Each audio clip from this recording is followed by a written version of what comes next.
అయితే అమ్మ పితృకార్యాలు ఒక పక్కన ఉంటే పితృదోషాలు అని చెప్పి ఈ మధ్యన ఎక్కువగా వింటూ ఉన్నాం కదా, వీటి సంకేతాలు ఏంటి? పితృదోషాల సంకేతాలు సహజంగా చాలా మంది పితృదోషం అంటే అక్కడ పితృ అంటే తండ్రినే చూస్తూ ఉంటారు, కానీ తల్లి కూడా తల్లి తండ్రి ఎవరు కలిపినే పితృదోషం. ఈ పితృదోషం అంటే పితృలోకం ఉంటుంది మనకి. ఎలా అయితే విష్ణులోకం అంటాము, లేకపోతే శివలోకం అంటాము, లేకపోతే అమ్మలోకం, ఇలా మణి ద్వీపం అంటూ ఉంటాము, అలాగే ఈ మాతాపితృలకు సంబంధించి ఒక పితృలోకం అనేది ఉంది. వీళ్ళు పరమపదించిన తర్వాత, అందుకే ఏడాది పాటు నెల నెల మాసికాలు ఎందుకు పెడుతూ ఉంటారంటే, చనిపోయిన తర్వాత ఆ జీవి అక్కడ దాకా ప్రయాణం చేయడానికి కావాల్సిన ఆహారాన్ని నెల నెలా వీళ్ళు ఇక్కడి నుంచి కింద నుంచి ఇస్తూ ఉంటారు వారి యొక్క సంతానం. అలా వాళ్ళ పితృలోకానికి చేరిపోతూ ఉంటారు. అలాగే చూడండి 3 పిండాలు పెడుతూ ఉంటారు. ఈ 3 పిండాల్లో మళ్ళీ ఎవరైనా పెద్దవారు ఒకరు చనిపోయారు అనుకోండి, ఆ పై ఆయన వెళ్ళిపోతాడు పితృలోకానికి, మిగిలిన 3 చేస్తారు. మళ్ళీ ఎవరైనా వెళ్ళిపోయారు అంటే ఎప్పుడు 3కే ఉంటుంది, ఒకళ్ళు ఆ లోకానికి వెళ్ళిపోతూ ఉంటారు. అందులోనే మన జీన్స్ అన్నీ కూడా అక్కడి నుంచే కదా, ఆ పితృలోకం నుంచే కదా మన యొక్క జీన్స్, మన గోత్రము, మన ఇంటి పేరు, వీటిని బట్టి మన జీన్స్ అక్కడే ఉంటుంది. ఇక ఈ పితృశాపాలు అంటే ఏంటి? చాలా మంది అనుకుంటారు తల్లిదండ్రులు పిల్లల్ని తెలియకుండా కొన్నిసార్లు తిడుతూ ఉంటారు, అనుకుంటారు తల్లిదండ్రి తిట్టిన తగలవని, కొన్నిసార్లు తగలచ్చు. అలాగే ఈ పిల్లలు కూడా తల్లిదండ్రుల్ని నోరు అదుపులో పెట్టుకోకుండా ఏది పడితే అది మాట్లాడుతూ ఉంటారు తల్లిదండ్రుల్ని.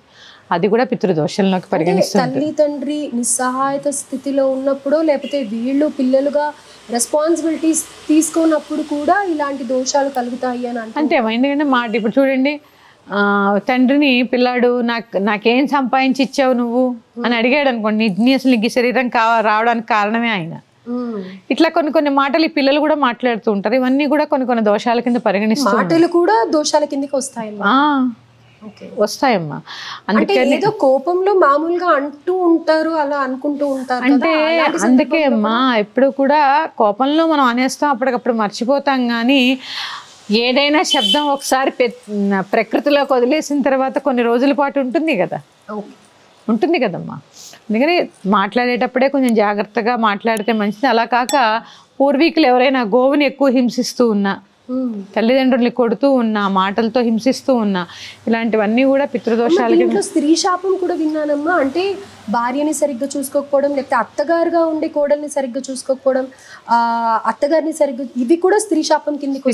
స్త్రీ శాపం వేరు, పితృశాపం వేరు.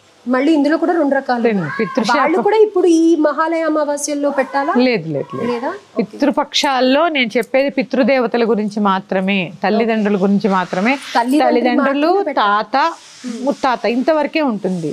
ఆ పై వాళ్ళు ఎవరో వీళ్ళకి గుర్తుండకపోయే అవకాశం కూడా ఉంటుంది కదమ్మా.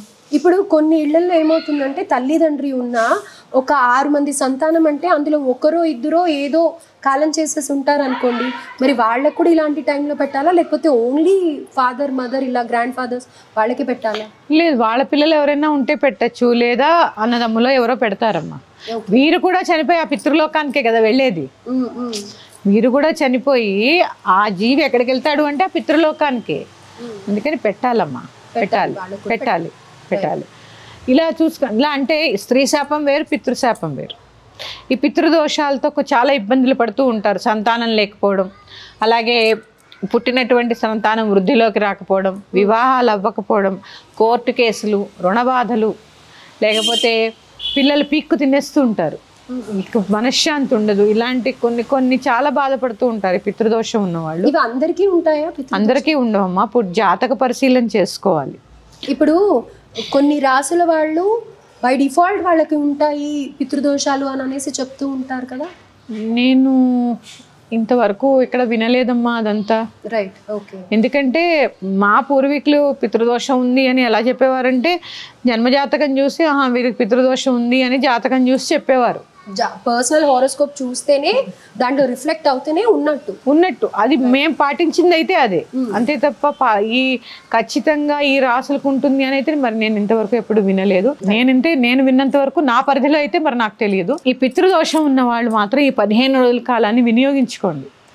పితృతర్పణం వదలడం, తిది తెలియకపోతే అమావాస్య నాడు చక్కగా స్నానాది కార్యక్రమాలు చేసుకుని ఉదయమే నల్ల నువ్వులు, దర్భ చేత్తో పట్టుకొని పితృతర్పణం ఈ బొటన వేలు మించి వదులుతారు. ఇట్లా నీళ్లు వదిలేయడమే పితృతర్పణం. మీకు ఏమీ మంత్రాలు రావు, చక్కగా మీ పెద్దలకి నేను చేసిన తప్పులన్నీ క్షమించి నన్ను నా కుటుంబాన్ని ఎల్లవేళలా రక్షిస్తూ ఉండండి అని చెప్పి ఆ తర్పణ వదిలి ఒక నమస్కారం చేసుకోండి. అందరికీ మంత్రాలు రావాలనే లేదు కదా, లేదు కదా. ఈ సమయాన్ని చక్కగా వినియోగించుకోండి.